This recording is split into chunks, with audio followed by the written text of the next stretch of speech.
Sorry?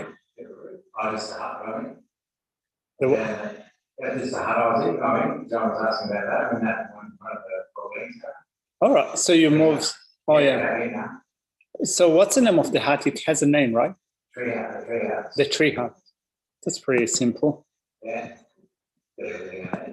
All right.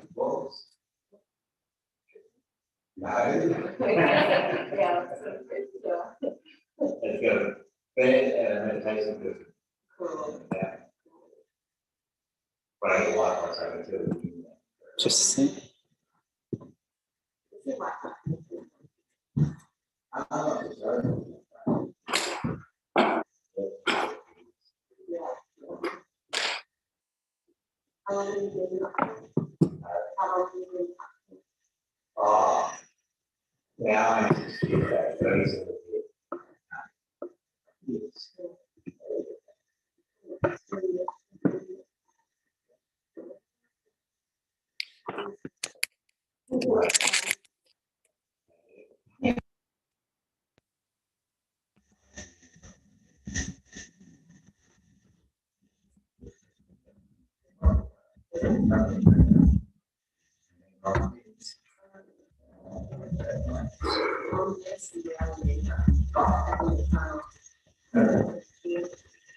All right. Good evening. I had a weird day today. I managed to do basically nothing of all the things that I was supposed to do. So, Mo showed up around noontime for a meeting here, and he has this really cute dog, but it's a juvenile dog, a completely delinquent. So, and dogs are basically like babies, but sometimes worse than babies. So I was going apeshit crazy in my place, so I had to take it out. It was raining, so I had to take it in. It was again going crazy in my house, so I had to take it out. So basically, kind of, it was for 3.5 hours trying to make a puppy happy. Oh my God. Is it just a visitor? Or? No, just a visitor. Yeah. And although I like dogs, I really like dogs, there's no way I could keep a dog. It takes so much time. Anyway.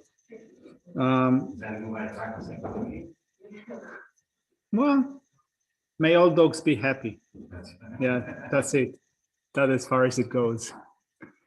So anyway, Mo picked up his dog at 4:30 or 5, and I told myself, I have only 1 hour to prepare for this session. I didn't find the right headspace.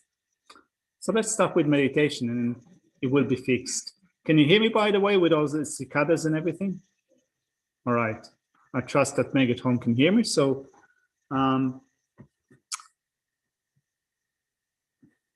as always, let's start with just a few minutes meditation in which we will, first of all, make sure that the body feels right, then that the mind feels right. And as I said before, I'm following always the same meditation pattern. So if it suits, if that meditation pattern works for you, that's good. If not, just do whatever you're used to. It's not that there's like definitely right and definitely wrong mode of meditation. Well, actually, I think that probably there are definitely wrong modes of meditation. If you meditate and you're sound asleep, it's probably not the right meditation. If you're sound asleep and you need some sleep, that's good. But apart from that, if you're using your meditation for developing positive states of mind, that's good. Let's begin with, first of all, a bit of relaxation. Hello to Ross at home, by the way. We're going to start with a little bit of meditation. So, first off, take just 1 minute to make sure that the body feels completely okay, completely settled. Then settling the body into a relaxed and workable state, something that might take a couple of minutes. So to begin with, just bring your awareness back into the physical realm.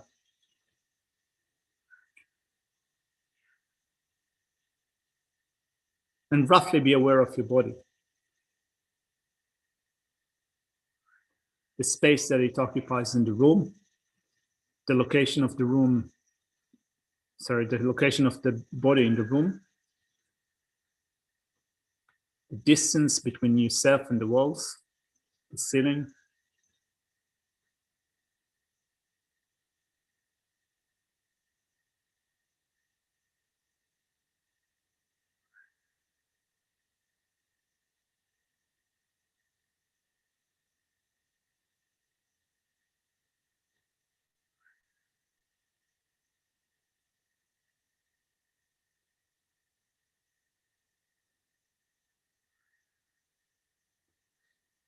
And then core sensations that run through the body.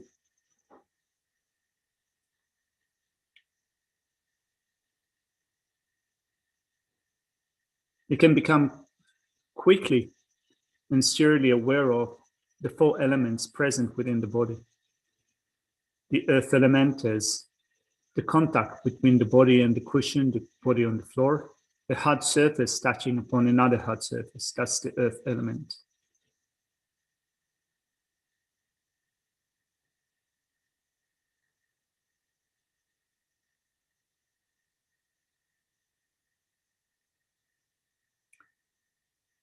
And the water element, humidity, saliva.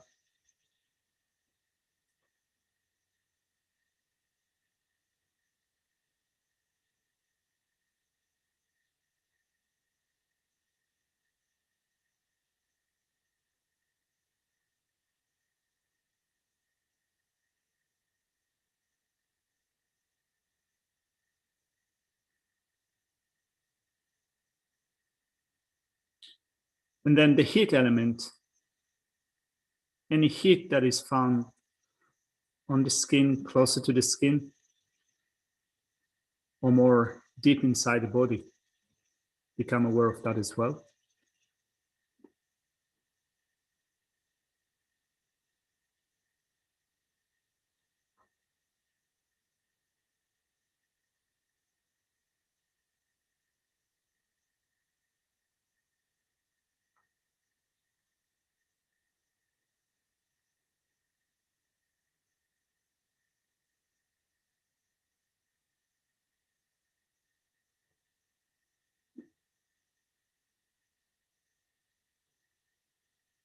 And then the wind element, any tingling sensation that runs through the body. If you can sense movements of energy, even blood flow in your body, all those coarse and subtle movements attributed to the wind element, become aware of that as well.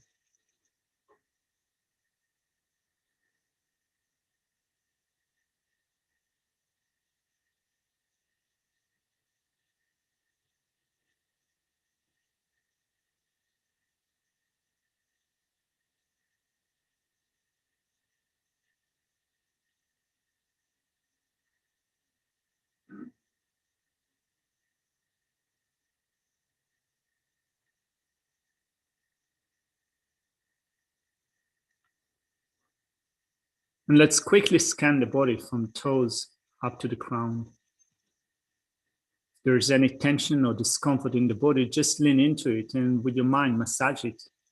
And you can release any tension with an out breath. So beginning with the toes and the back of the feet, and even the ankles.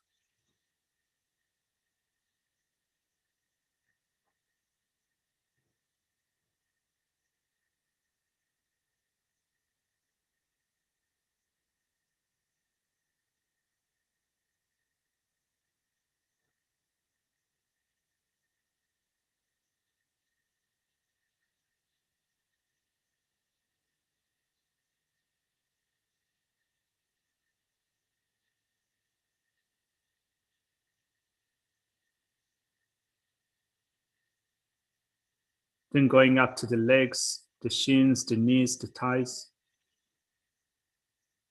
And again, if there's any discomfort, just release it with an out breath.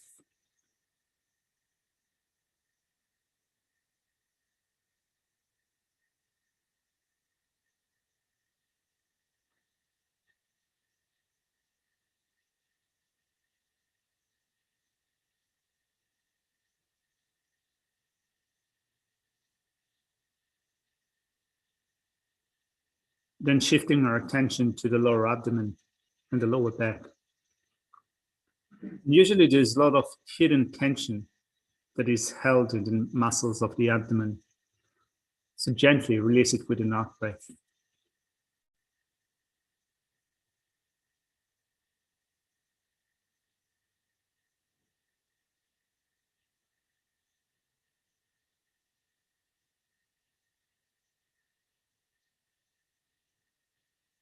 Making sure that our chest is wide open and our breathing process occurs completely naturally without forcing it.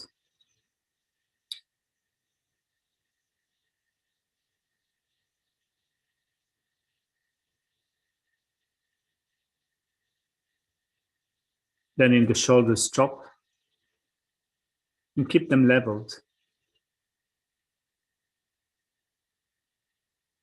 So the back is at the center, not leaning forward or backward to the right or left. Keep your back upright, but not too tight, and also not slouch.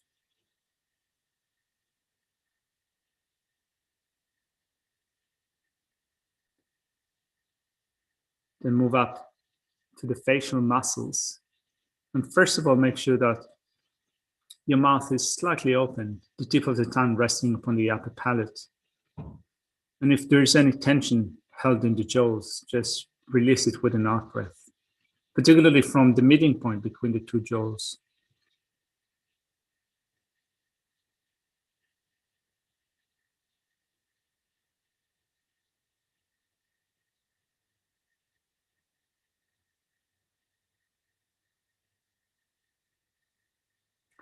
And also soften your cheeks like two white clouds, gentle and fluffy. And soften your eyes.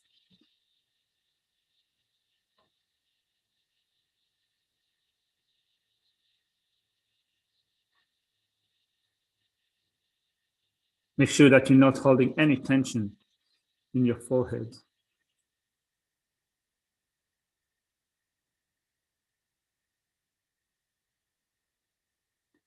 Then shifting your focus to the breathing process and counting a round of 21 breaths. Breathing out and stopping, breathing in and stopping, while not forcing the breathing process. Let it flow completely naturally.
And then in setting a motivation, we're going to first of all remind ourselves that in whatever we do, we seek happiness and we seek to avoid suffering. We seek physical comfort. We want to be healthy. We want to feel pleasure. We want to be protected. We want to avoid suffering and pain. And mentally, we seek happiness and satisfaction, peace, relaxation, mental well-being. And of the two, physical and mental, the most important is what happens to us on the mental level.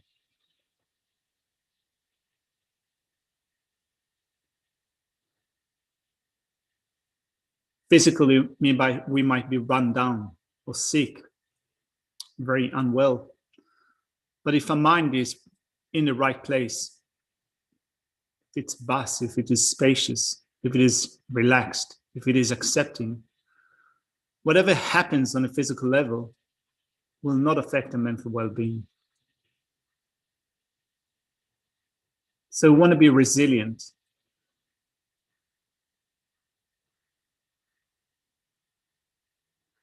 And the opposite of that is to succumb to mental unhappiness or fear, anxiety, dissatisfaction, pain. Physically, it might be that things work well for us, or relatively well at least. And yet, with a mind that is unhappy, not well, uptight, narrow, we compound our own unhappiness, making it difficult to break out from the prison of our own mind.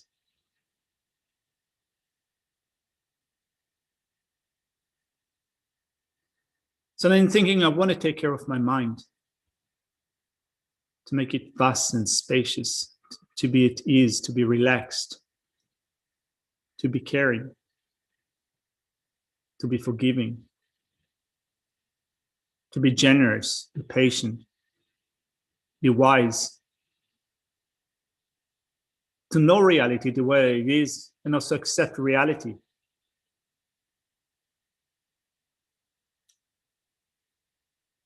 We want to take up mental training. And to do so, we rely upon the Buddha, first of all, that gave a set of teachings that came from his own experience, having attained a state of complete and perfect enlightenment. So for us, the Buddha is the teacher, the omniscient teacher,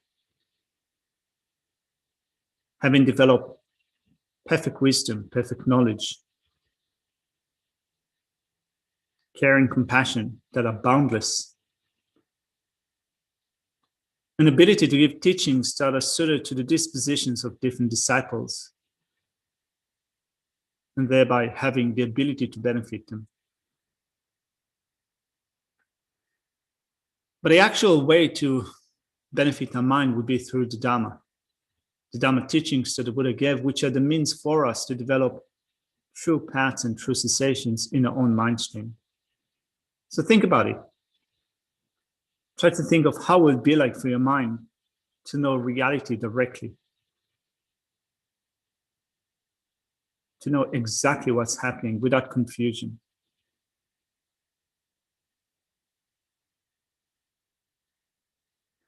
No anger whatsoever, without attachment whatsoever.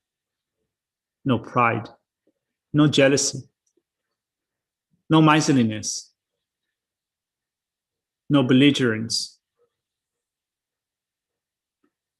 no feigning of good qualities, and without having to hide your faults. A mind that is completely wide and spacious. For us, that would be our refuge. True paths and true cessations in our own mind stream.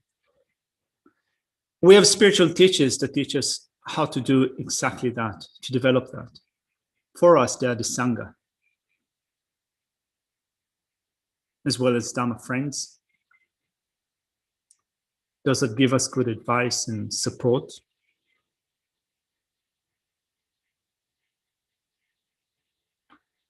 We can also think that we're going to develop our mind to its utmost potential to become Buddha, so that we can be of benefit, not only to ourselves, but to countless, limitless living beings.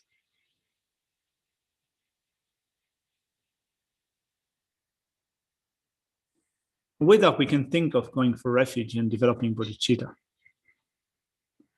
I go for refuge until I'm enlightened to the Buddha, the Dhamma, and the highest assembly. By the accumulations I gathered through generosity and so forth, may I become a Buddha for the benefit of all sentient beings. I go for refuge until I'm enlightened to the Buddha, the Dhamma, and the highest assembly. By the accumulations I gathered through generosity and so forth, may I become a Buddha to benefit all sentient beings. I go for refuge until I'm a Buddha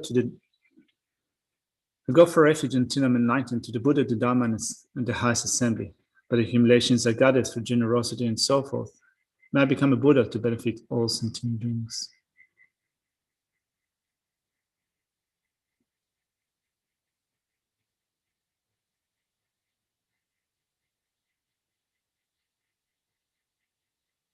And as we're going to today speak about the four immeasurables, let's just think about them briefly. May all sentient beings have happiness in the cause of happiness. May all sentient beings be free from suffering and the cause of suffering.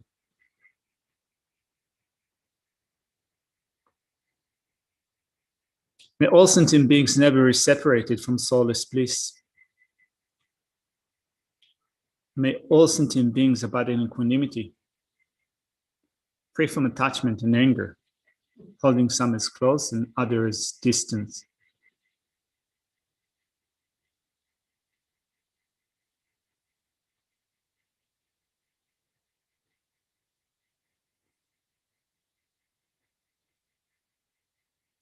All right, so maybe you can open your eyes and after taking the time to do a little bit of meditation and try to correct positive motivation, let's talk about love and compassion. So in the previous couple of weeks, I think that we spoke about equanimity and the way to develop equanimity. And that is the basis for meditating on the four immeasurables. And that's also the basis for developing bodhicitta, the aspiration to become a Buddha for the sake of all living beings. So, as we said before, well, as I said before, the meditation on the four immeasurables is common to all Buddhist traditions, Hinayana and Mahayana. And from the Mahayana, we take the four immeasurables and use them even to a greater extent to enhance the sense of love and care that we have to others. And we want to do that, first of all, based upon equanimity.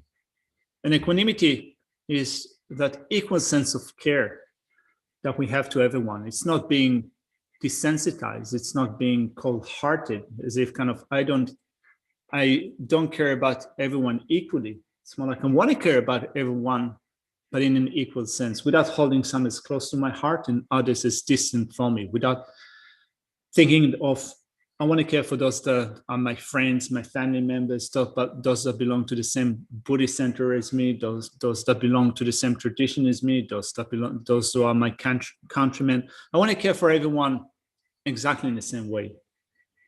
So in the previous week, we spoke about the meditation on equanimity, recognizing, first of all, that from other sentient beings' perspective, they equally want to be happy and they do not want to suffer just like me.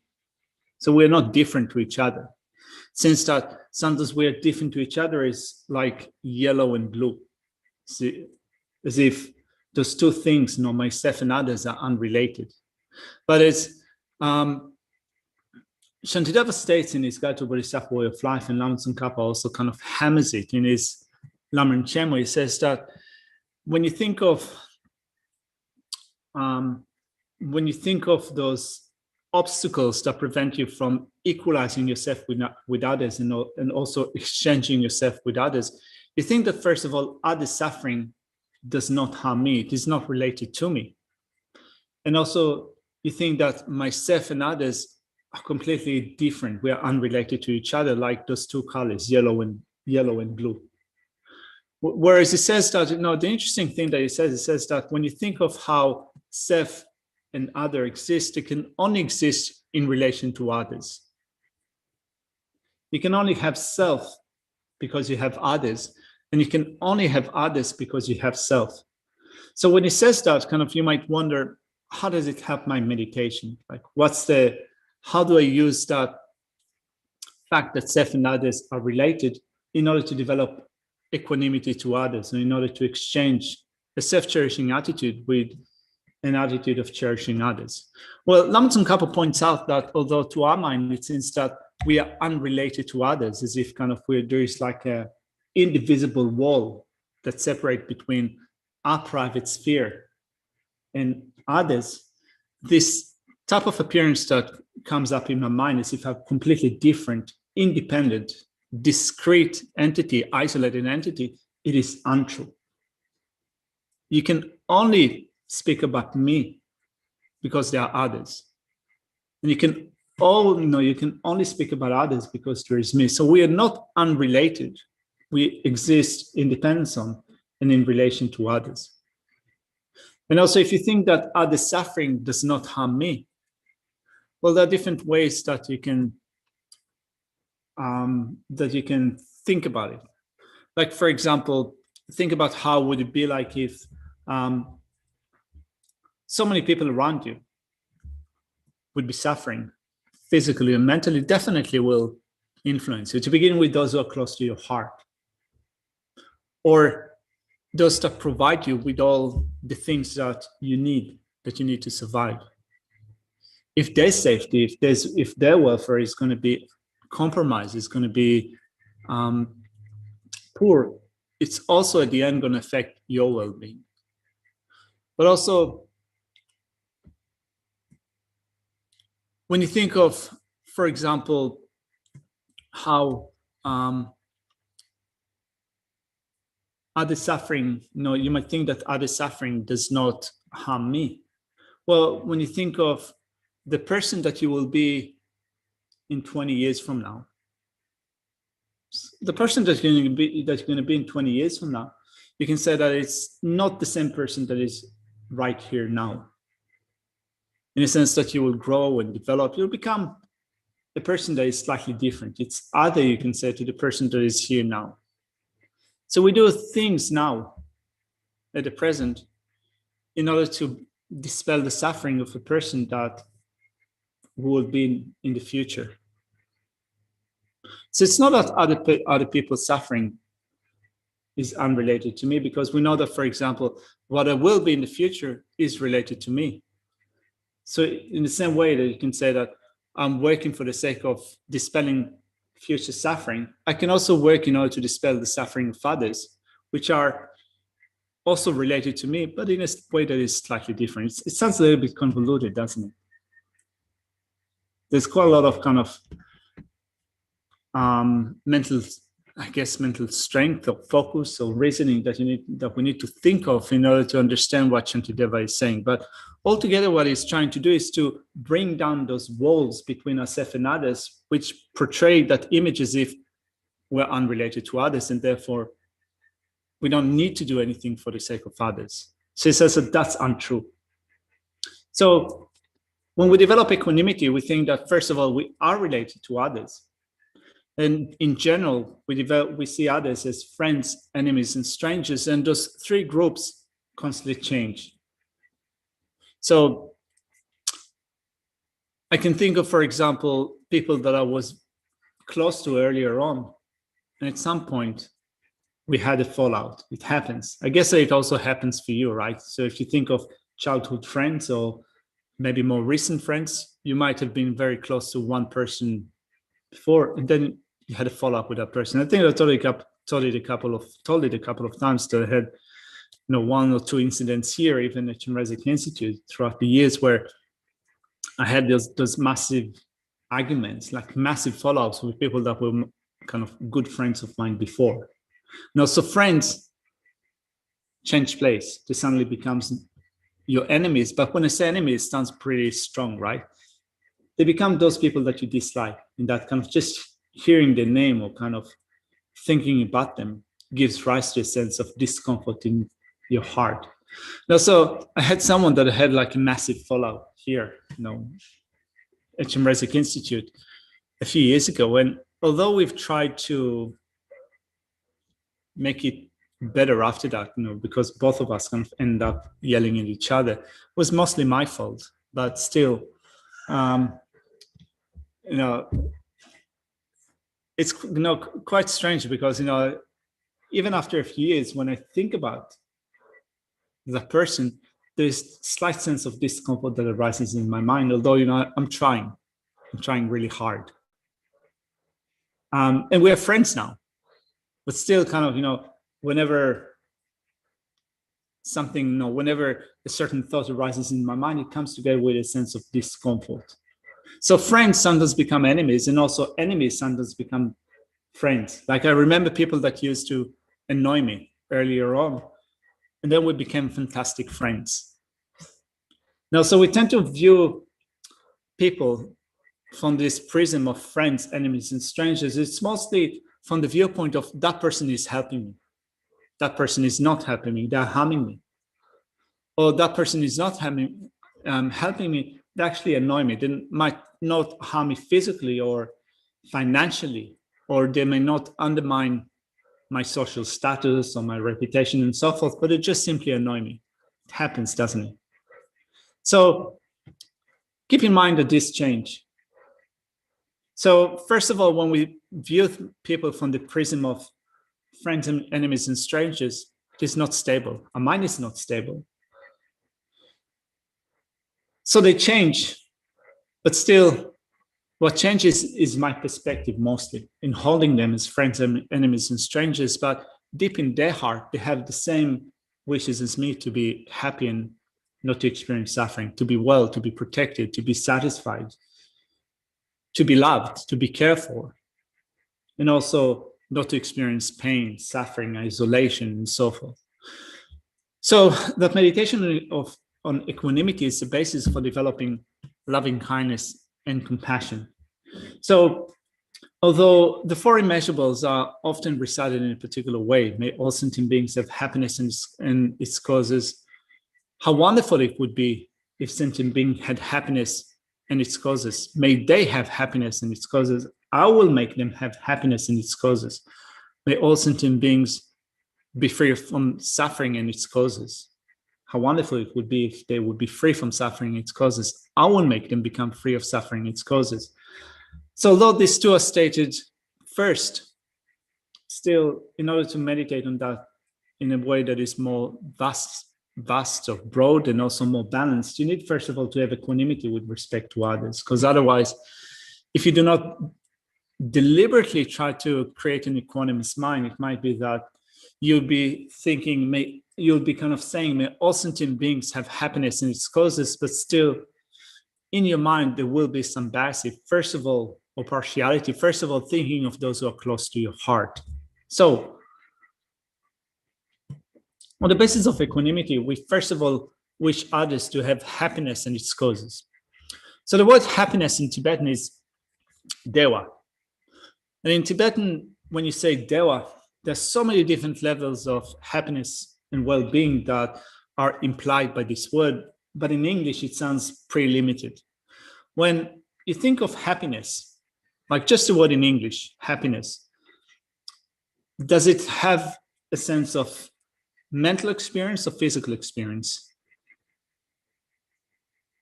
May you be happy. Mental, mainly mental, right? And does it have this sense of, will you have wisdom?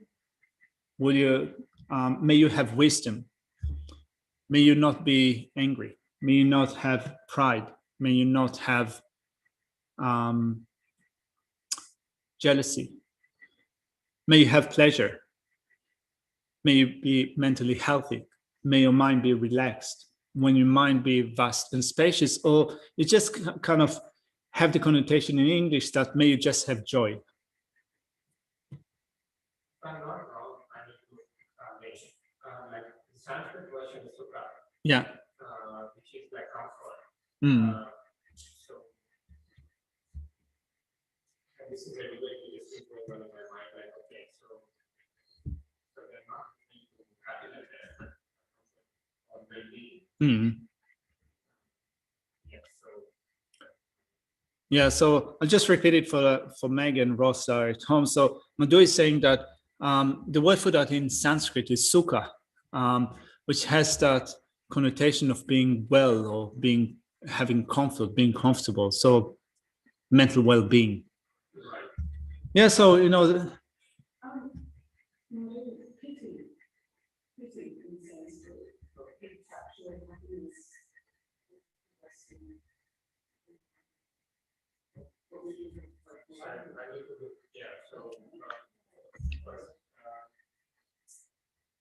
So which word is it? Pity. All right, so it means joyfulness. All right. So the word for happiness, dewa in Tibetan, and it's probably also the way that it is understood in Sanskrit, covers all the experiences that we have on a physical and mental level, which are good experiences. So physically, when we wish others to be happy, it's kind of in English, it sounds pretty weird. May you be physically happy. It sounds a little bit dirty, doesn't it? But what you wish others is just to be physically well, to be comfortable, to have pleasant sensations, and mentally. And you also kind of, you have that implication of may you be protected, may you be safe, may things go well for you. That's all of it is covered in the word dewa in Tibetan with respect to the physical level. And with respect to the mental level, it means maybe, of course, happiness is a kind of as a sensation of feeling, but also maybe mentally well. May your mind be comfortable, may it be spacious, may you feel satisfied, may you feel calm. Now, so all those different types of experiences are included within the word dewa in Tibetan. So I'm mentioning that because when we think of wishing others to be happy, it's not just kind of wishing them to have a smile on their face or kind of this kind of temporary fleeting type of happiness. We wish them all those positive experiences on a physical level, on a mental level. Beginning with, you can say that physically, I think that for us, when we think of our experiences, if we're physically well, it's easy to use that it's easier to use that in order to build mental well-being. I mean, it's quite interesting, when we look at the way that we try to set up for a meditation or for a retreat, in a sense that sometimes you see that when people prepare for a meditation course or for a retreat, I mean, it happens also to me.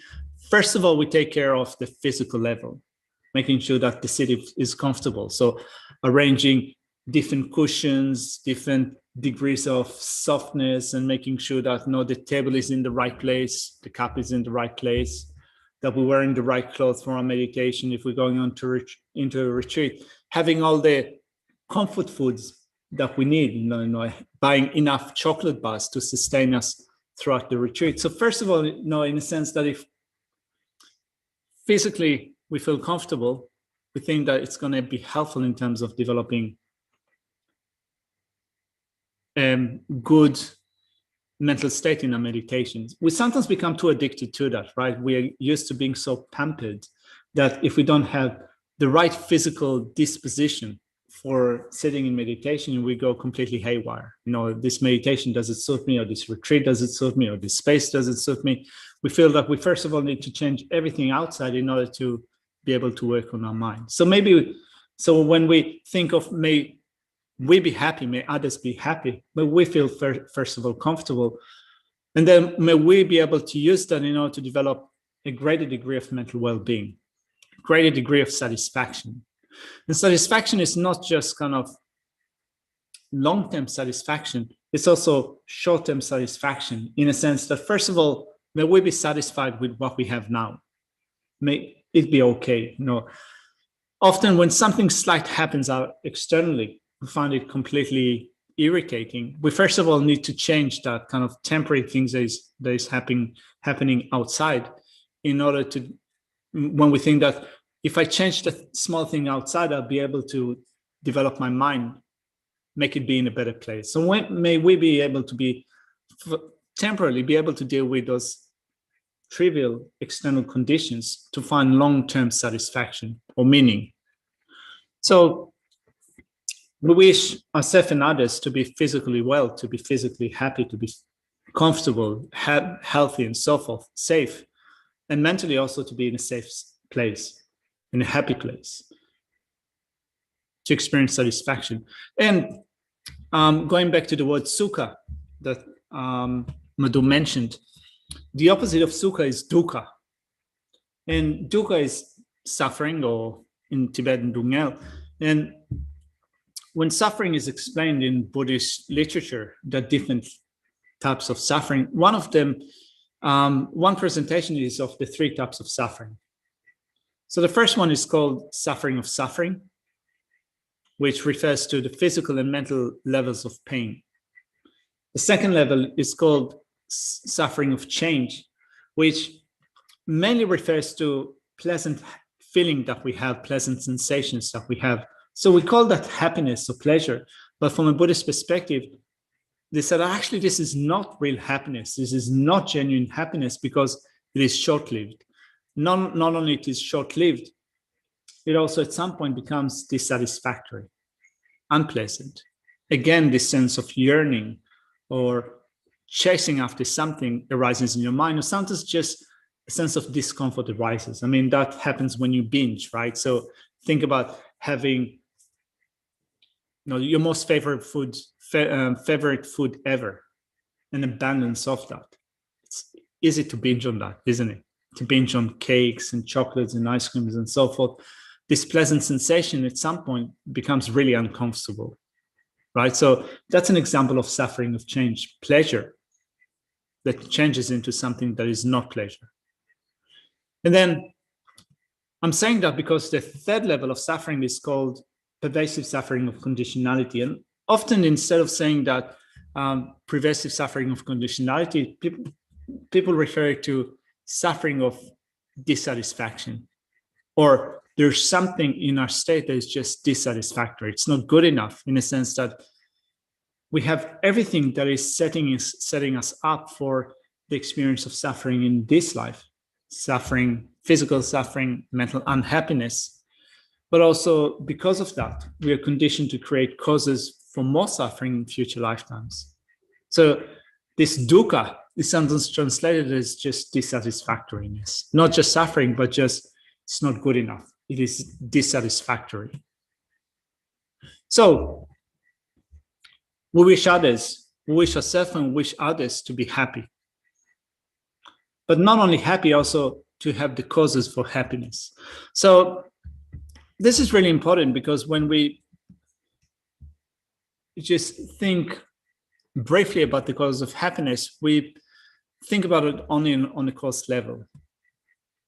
But then, first of all, we have to make sure that when we think of wishing others to have the cause of happiness, we need to think of having the right causes of happiness. Because if someone, for example, is addicted to illicit drugs, so to, I don't know, alcohol, or to other things that bring about short-term happiness or short-term pleasure, but long-term, it is detrimental to them, it'd be actually awkward to wish it to others. May they have happiness and the cause of happiness.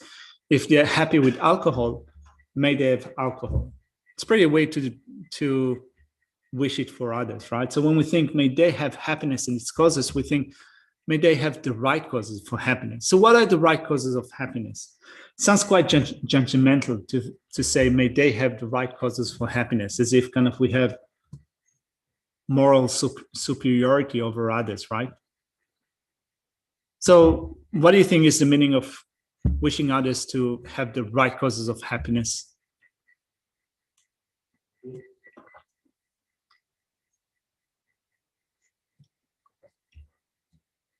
Virtue. Virtue. Yeah, I guess that to cut to the chase, virtue. If we expand on that, we think that, virtue, but of course, it's not necessarily that you have to be Buddhist in order to cultivate virtue. No, so any positive action, any positive thing that contributes to happiness, may they have that. Now, so may they have the cause of happiness that produce maybe short-term pleasure, comfort, and so forth, which is not detrimental.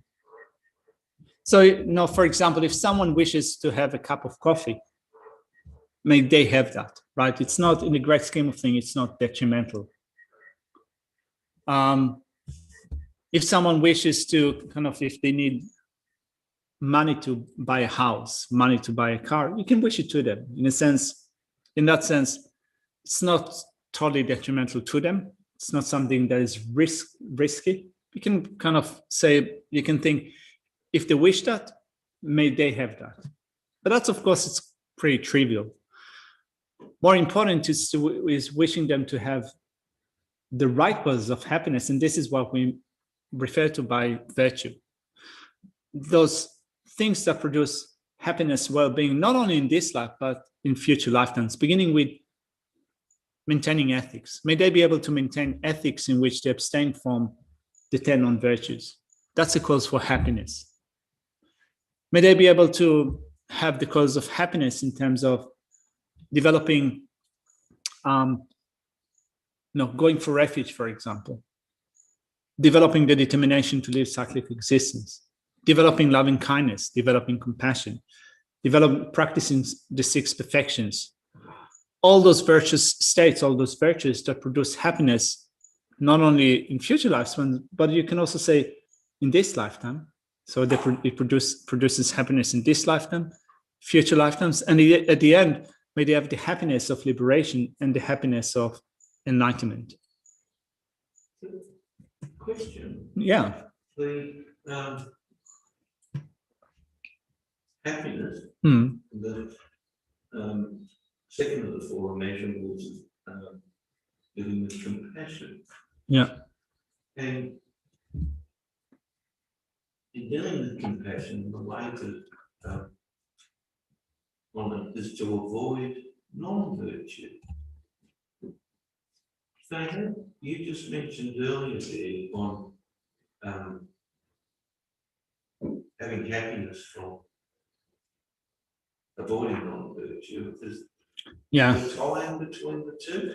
Yeah, definitely. So I'm just going to repeat this question to the people at home. So you're saying that after meditating on loving kindness, we meditate on compassion. We wish others to be free from suffering. So the cause of suffering are non-virtues. So when I mentioned wishing others to have the cause of happiness, like, for example, having ethical discipline, which abstains from the 10 non-virtues, it says that abstaining from the 10 non-virtues is abstaining from the cause of suffering. So it's almost like wishing them to be free from suffering. So is loving kindness and compassion are kind of linked in that way, or are they different things? It's a good question, because often when we just gloss loving kindness and compassion, it seems that we're speaking about different things or separate things. But it seems that you cannot wish someone to be happy without wishing them to be free from suffering. You cannot wish them to be free from suffering without thinking that may they be happy. So it's almost like saying, and it's quite a cliche, that the two sides of the same coin. And when you look at the meditation for developing bodhicitta, the 7-fold cause and effect personal instructions, that's one of the methods. Stages 4 and 5 are developing loving kindness first of all, and then compassion. But often it is said that actually it's not that it is a definite order. You can begin with meditating on compassion and then meditate on loving kindness.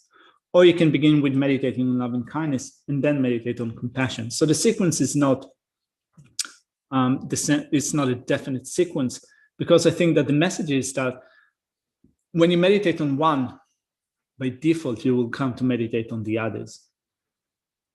So of course, they're related to each other. And also, at home, when I was thinking of also how to approach this topic for today, and also how to approach this meditation, because you can think of different things in meditating on loving kindness. It seems that it's pretty difficult to have like a meditation that is a loving kindness meditation in which you don't think about compassion at all. It's quite hard to separate it like that in your meditation. So it might be that in one meditation you will, in one of the meditations, you would focus more on the happiness and its causes, but you also kind of as a byproduct, you'll have to think of in one way or another to wish them to be free from suffering. Or if you meditate on compassion, may they be free from suffering and its causes. Since that, you'll also have to think, may they be safe, may they be happy, may they be protected. So happiness is also found in the wish for them to be happy, is also found in that meditation.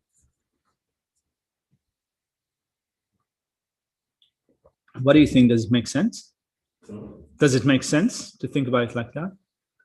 It got my thinking. I don't know if it's right, but you need to have love before. Love is the core. If you don't have love, there won't be compassion. You don't have love before compassion. So if you don't have love, you will not have compassion. I mean, you can say that, but you can say that. But today, kind of, I thought that I started with thinking of the meditation on love, and then I thought that actually, if you don't meditate on compassion first, it'd be really difficult to meditate on love. So, but then I thought that with compassion, if you don't have some love before, or if you haven't meditated on love before, it'd be really difficult to meditate just on compassion. Particularly, as tomorrow Geshe is going to teach from, is it tomorrow? No, on Sunday, he's going to teach from mind training, like the rays of the sun. And there's a really beautiful section of the text in which Nankapel is explaining the meditation on giving and taking. And the meditation on giving and taking, the Tonglen meditation is what is used in order to develop a greater sense of loving kindness to others. It kind of is really, really powerful meditation for developing bodhicitta. So normally the way that it is explained is that you follow, the bigger picture is you follow the meditation on equalizing and exchanging self with others. So you think of, first of all, the meditation outline says, first of all, you think of all the drawbacks of cherishing yourself. Then you think of all the qualities, the benefits of cherishing others. Then you meditate, but before that, you equalize yourself with others, you develop impartiality. Then you think of the drawbacks of cherishing yourself and the benefit of cherishing others. Then you exchange self with others, and then you meditate on Tonglen, which is a way of developing a greater sense of caring for others, a greater sense of cherishing others. So then when you meditate on Tonglen, what you train yourself is in loving kindness and compassion. And this is how Nankapel sets it up in his mind training, like the rays of the sun. So it says, the meditation on loving kindness is a meditation on giving to others. The meditation on compassion is the meditation in which you take upon yourself the suffering of others. So, but it begins with loving kindness in this explanation. It says that once you develop loving kindness, then you meditate on compassion. But then when I started to think of that, it's hard to think of kind of loving kindness without having some compassion in your meditation. Because when you give to others, for example, when you develop loving kindness, you think, may others have happiness and its causes. But then when you start to think of who are those others, it's not just kind of general others. When you think about it more in details, you think of, for example, those invisible states of existence. It's hard to think of the hell realms or hard to think of pretas because we don't see them. But as Buddhists, we should be thinking of them. But we can think of animals, for example, in our meditation. Or we can think of other human beings. So when we think, may those human beings or may animals that find themselves in horrible situations, being beaten, enslaved, feeling danger and so forth, when we feel, may they be happy, it's actually quite difficult to think of happiness without thinking, may they, first of all, be safe? May they be free from this miserable state of existence? So although it is explained, I think, just for the sake of explanation in a certain sequence, I think in practicality, it's hard to actually separate them out. Madhu, did you want to say something? So this is 7.9 training, yeah? Yeah, this is, well, mind training, like the rays of the sun, is a commentary to the 7-point mind training. Okay. So Yeah. these are the steps you mentioned, the 7 points. Oh, no, the points that I mentioned are the points in the meditation on equalizing, exchanging self with others. Okay. So, 7-point mind training includes this meditation, but it also has other branches. So, 7-point mind training begins with training the preliminaries, then does those things such as taking adverse conditions onto the path, practicing the 5 powers, and so forth. Then, those pith instructions. Can't remember all of the 7, but anyway, as meditations for developing bodhicitta, we have the 7-fold cause and effect personal instructions. Yeah. So I did mention that kind of a few minutes ago. So it begins with the preliminary stage of developing equanimity. And then the first stage is recognizing sentient beings as mothers, then recalling the kindness, developing the wish to repay the kindness. Then stages 4 and 5 are loving kindness, and then compassion. And then the wholehearted resolve, the 6th stage, and then bodhicitta is the 7th one. So that's one practice. Then the second practice is equalizing, exchanging self with others, which are equalizing self with others, then thinking of the drawbacks of cherishing yourself, thinking of the benefits of cherishing others, the exchange of yourself with others, which means exchanging a self-cherishing attitude with an attitude of cherishing others.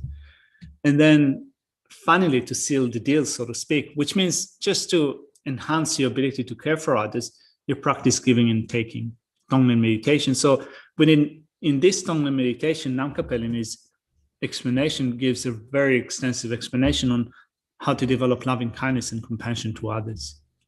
So that was the whole context.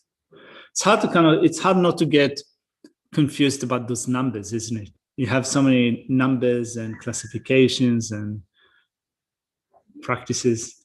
Are we doing the 4 number 2 or 4 immeasurables? For immeasurables. Yeah. I think so. I hope so. Can't remember what I did previously.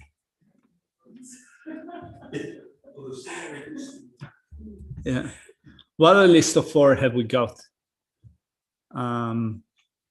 We're doing the 4 mindfulnesses, actually.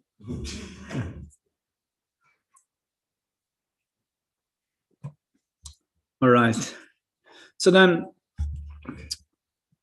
it is called immeasurable loving kindness, or immeasurable love. So one thing that is also important to mention, and I think that probably most of you, if not all of you, have heard about it before or thought about it before, the meaning of love or loving kindness from a Buddhist perspective is the wish for others to be happy. So the type of love that we want to develop towards others is unconditional love, in a sense that it doesn't depend upon whether they make us happy or whether they give us a certain type of benefit, which is often the way that we think about love, even if we don't state it like that. But when we think about loving someone else, it is not necessarily an unconditional love. It's necessarily love that comes with certain strings attached, even if they're unstated or not very well thought of, still with some strings attached. I mean, definitely when we think of love that we have in a personal relationship, when we fall in love with another person, we would like it to be unconditional love. And in some cases, probably it is. But often when we have a relationship with another person, we can sustain that so long as we're happy. So I love that person so long as they make me happy. And of course, it's a really, I think, succinct way that might not be doing a good service. It's a succinct way of describing it, but it doesn't really do a good service to relationships, in a sense that relationships are complicated. They are much more complex than saying that I care for that person so long as they make me happy. Because, of course, you go through those motions of life when you have ups and downs in your relationships, right? So you have fantastic time with the person that you're in a relationship with, and then you might hit a harsh patch. I remember that with my parents, for example. They had most of the time they were okay with each other, but there were times in which my father just drove my mother to destruction. She was climbing off the walls and she had to step away. She used to just kind of leave us with her dad and kind of go to her sisters and spend like a week with her sisters, and then come back with a fresh mind, and things went back to normal. So when you say, I like that person so long as they make me happy, of course, life is more complicated. But still, when we think about getting into a certain relationship and caring for some person, we can't do that normally in a personal relationship without thinking that my happiness depends upon the person. I'm in a relationship with that person because they make me happy.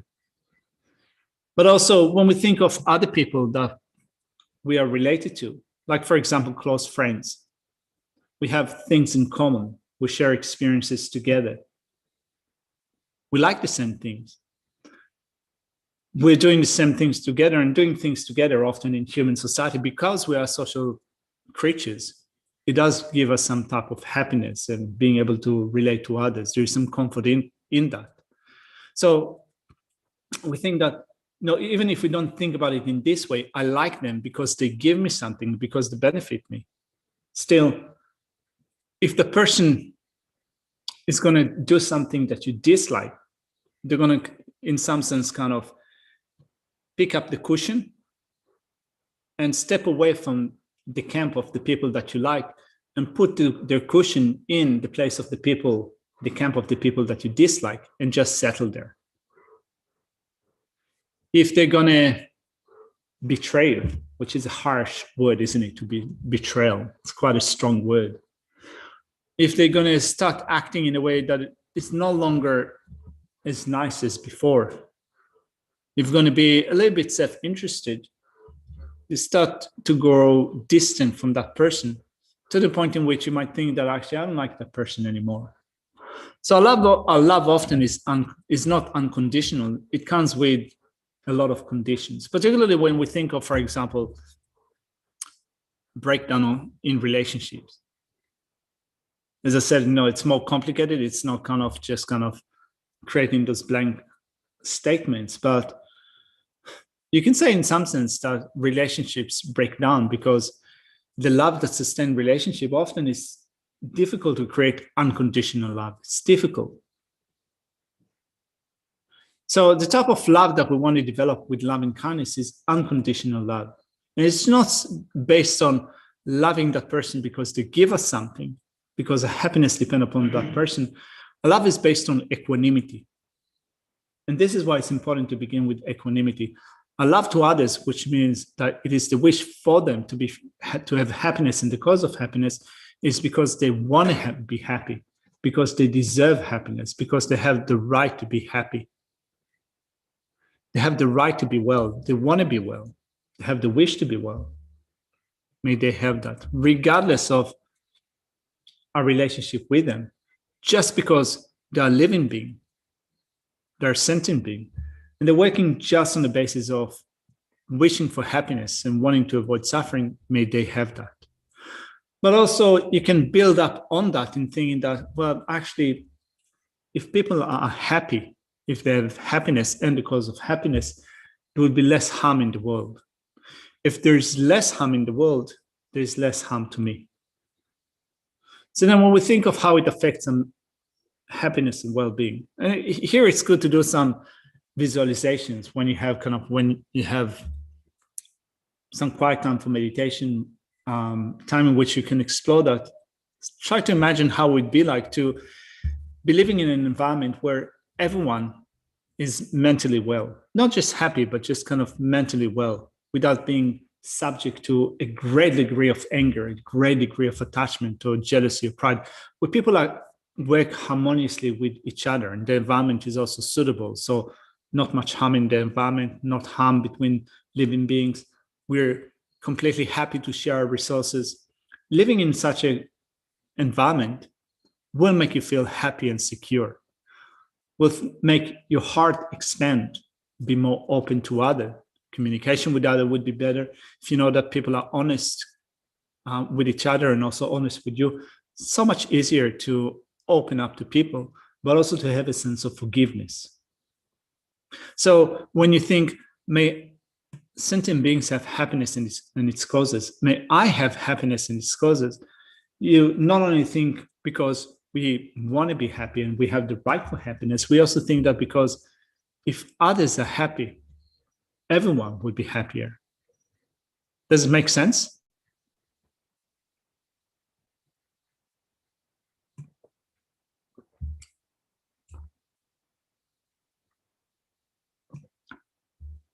And the same thing I think that, of course, you can do with respect to compassion, because as I said, compassion is not divorce of loving kindness, and loving kindness is not divorce of compassion. So often, by the way, love or loving kindness are two translations of the same word in Tibetan. The word is jampa. I don't know, the word loving kindness sometimes doesn't make a lot of sense to me. I mean, it has like a certain texture. We just kind of sometimes have difficulty between just combining the two, love and kindness, loving kindness. This is the word that I was thinking about. So interestingly, so the word is Maitri. Yeah, Maitri. Yeah, and it's still being used in South India. Mm. My friend is called Maitri. Yeah. The etymology. And then we have Maitreya as the deity, Champa. Right. Yeah. Exactly. So the word which resonates with me is friendliness. Friendliness. Friendliness. Mm. That's what it's not kindness or anything. That's the word which comes to my mind. Friendliness. Yeah. So, Which is a great way, I think, of thinking about it, because when we think of developing a sense of love to others, which means holding others with a sense of affection. So when we go through the process of the practice of the sevenfold cause and effect personal instructions, when we develop loving kindness or love to others, the instruction that is given is more specific. It says that don't just kind of wish them to be happy, also have a sense of affection to them. See others as kind of being really enchanting to your mind, kind of feel a sense of closeness to them as if they're your good friends. So it's a good way of thinking about it. It's that kind of the sense of closeness and friendliness that you have between yourself and others. And when you think of people that embody that aspect, often it seems that it's impossible to do it. But when you think of, for example, His Holiness Dalai Lama or other great teachers that you might have encountered that embody that aspect, you have a sense that when they meet others as equal, regardless of the background, regardless of who they are. There's always that interaction that is based upon the sense of closeness and seeing others as being one's friend, someone that is close to your heart. I mean, I think it's the same with Lama Zopa Rinpoche, right? Those of you that have met him. Also, there's the sense of kind of whenever you meet him, and I haven't met him, I met him only probably a handful of times, but still there's always the sense of he's meeting someone without any mask, right? There's no masquerading. There's always kind of that sense of genuine closeness in his attitude and definitely in the attitude of His Holiness.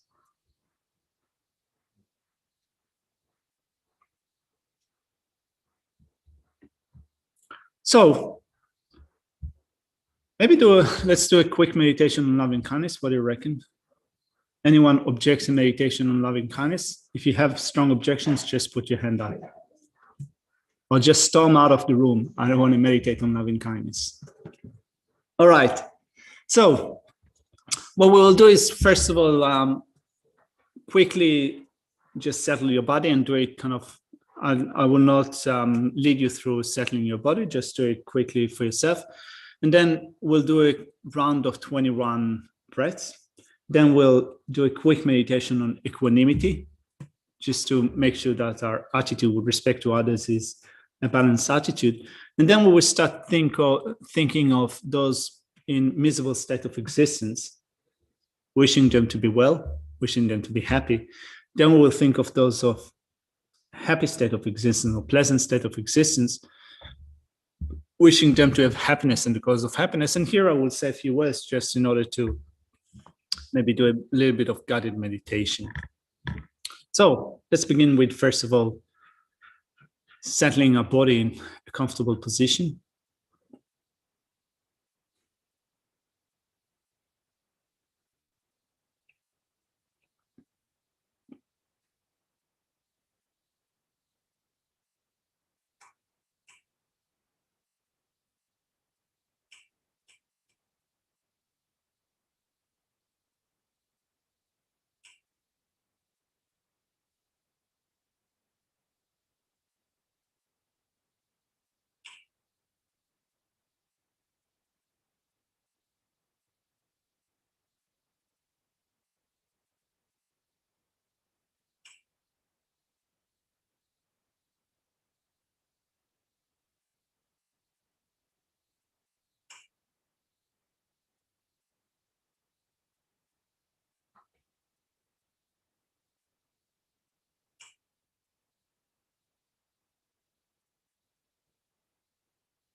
And then doing a round of 21 breaths.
And then in thinking how wonderful it would be if all sentient beings were to abide in equanimity, free of anger and attachment, holding some as close and others as distant. May they abide in equanimity. I will make them become equanimous with others.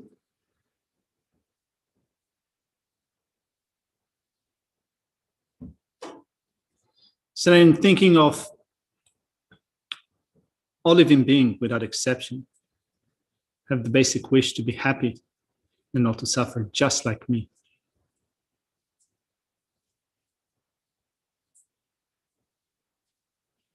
So thinking of those that neither help us nor benefit us.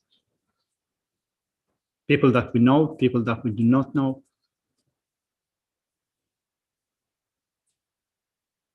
Not only people, but also other living beings.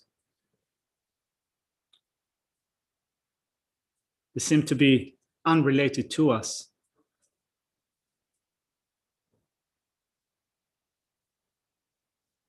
But Seth and others are not unrelated. They are related to each other.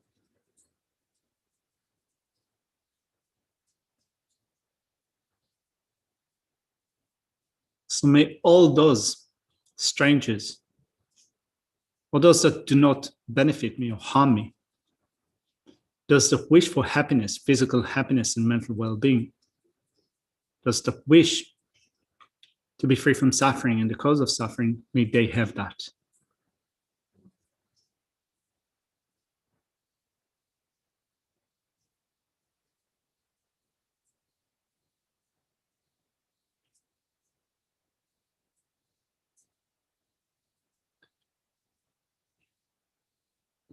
And the same thing, we're going to wish for those who are close to our heart, family members,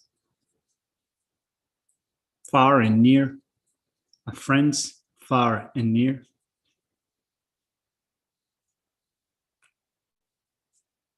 Those that provide us with some benefit or help, physical or mental.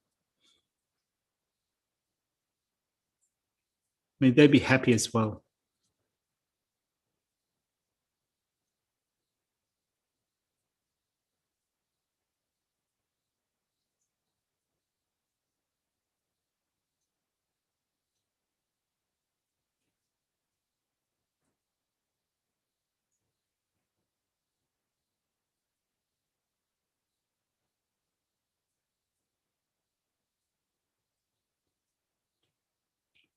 And then those that we dislike, either strongly or just mildly.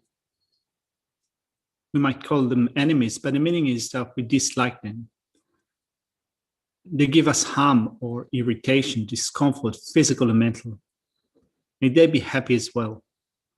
Because just like me, they're seeking happiness. Just like me, they want to avoid suffering. So may they have that. May they be free from suffering and have happiness.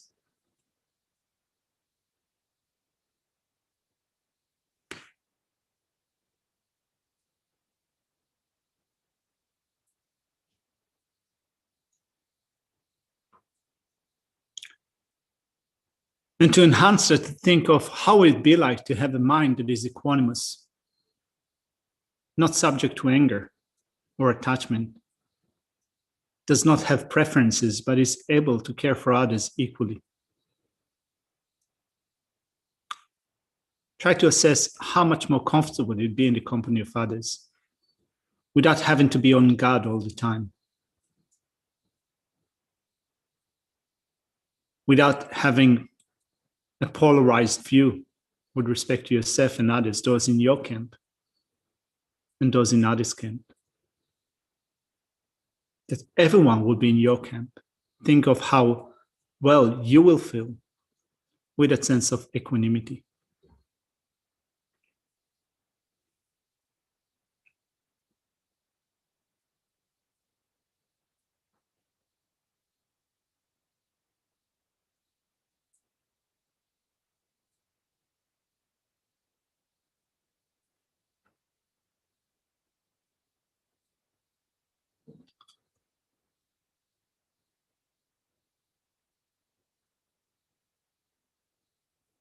So may all sentient beings, myself and others, may we be equanimous with each other.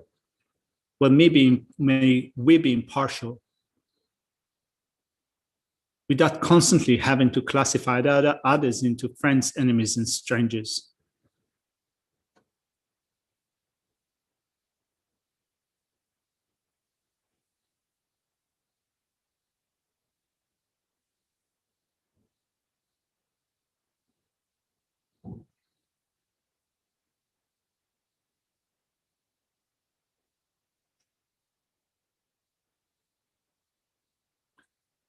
And then on that basis, think how wonderful it would be if all sentient beings had happiness in the cause of happiness.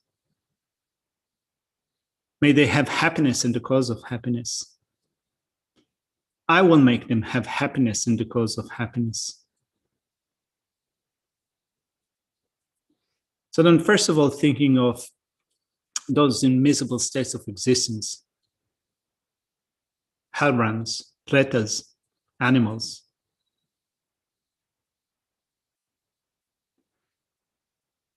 Physically, may they have all the comfort that they need. If they're suffering greatly physical pain,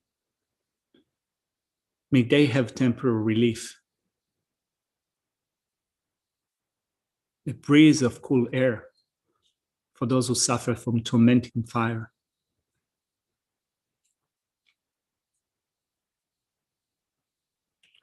A cessation of pain and comfort for those who suffer from great pain.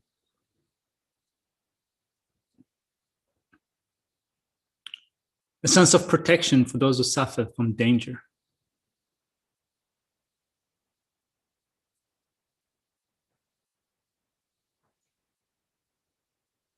Freedom for those who are bound.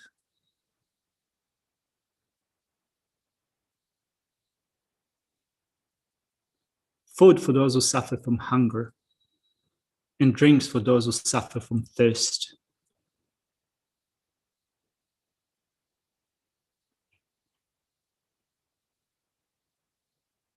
And then mostly think that may they be free from miserable state of existence and have pleasant states of existence, comfortable rebirth, happy rebirth, preferably as human beings with freedoms and richnesses. May they encounter spiritual teachers, practice the teachings, and even more so, may they practice the Mahayana teachings, proceed along the stairs that lead all the way to the state of great and perfect enlightenment. May they have that. May they have happiness in the cause of happiness.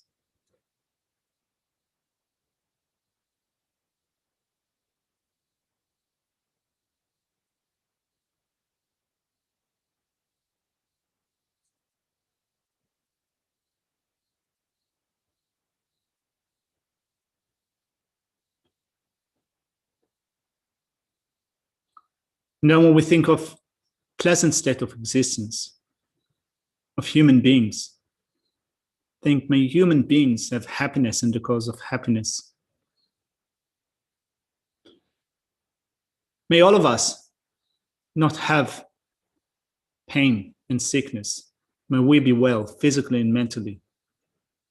For physically, may we be healthy. First of all, wish others to be healthy.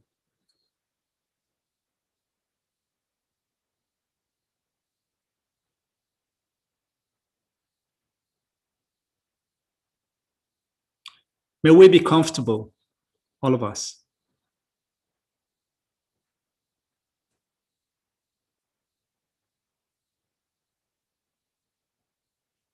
May we be protected, feel a sense of safety.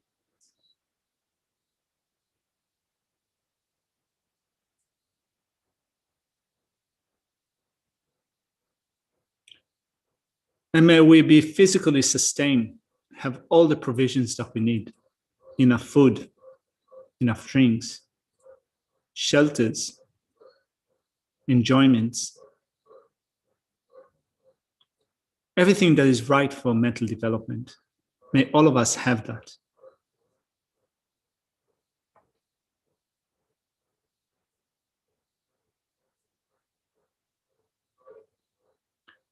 And even more so, wish for all of us to have mental happiness and well-being.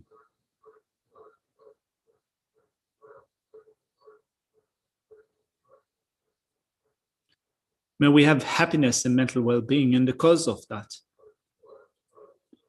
may we have wisdom.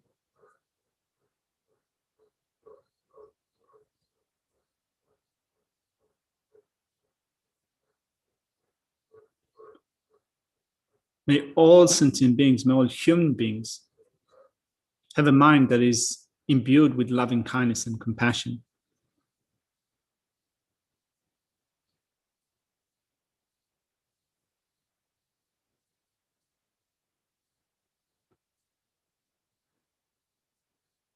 May all human beings have a mind of generosity and an ethical mind and a patient mind, being completely invested in virtue.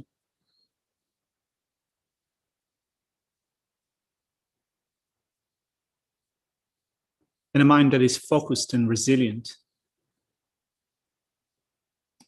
seeing reality exactly as it is. And think of how it would be like to live in such a community, society, of like-minded people that are not affected by suffering, by anger, by attachment, and so forth, but those that have positive states of mind, solid positive states of mind.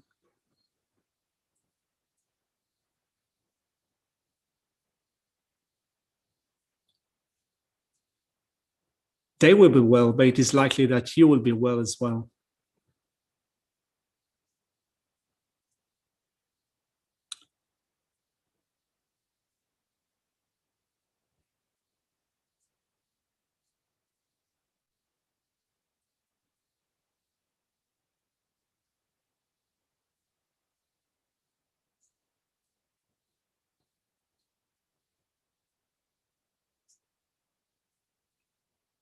So may all sentient beings have happiness and the cause of happiness.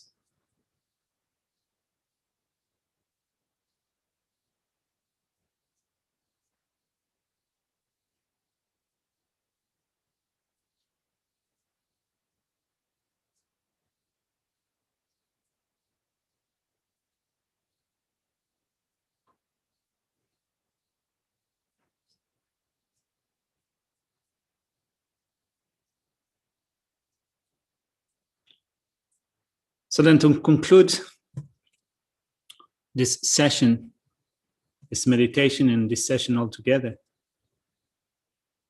we're going to dedicate whatever virtue we have created together for the development of bodhicitta, so that may we be able then to attain the state of enlightenment on the basis of bodhicitta, which is based on compassion, so that we'd be able to lead all sentient beings to a state of happiness and well-being.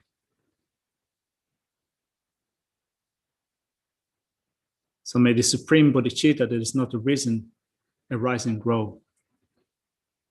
And may that which has arisen never decline, but increase more and more.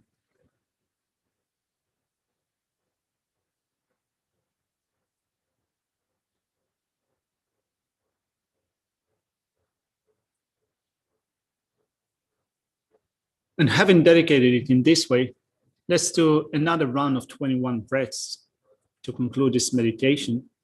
And when you finish a round of 21 breaths, with a mind that is still imbued with a sense of love and care for others, just open your mind and slowly come out of your meditation. Open your eyes and slowly come out of your meditation.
All right. Thank you very much, everyone. As I said, Geshe Tsultrim is teaching tomorrow. He's teaching tomorrow from the Lamrim. Then on Saturday, we have a Lamrim meditation day, which will also be on Zoom. And on Sunday. What's happening on Sunday? Geshe-la is teaching from mind training like the rays of the sun. Thank you very much and good night, everyone.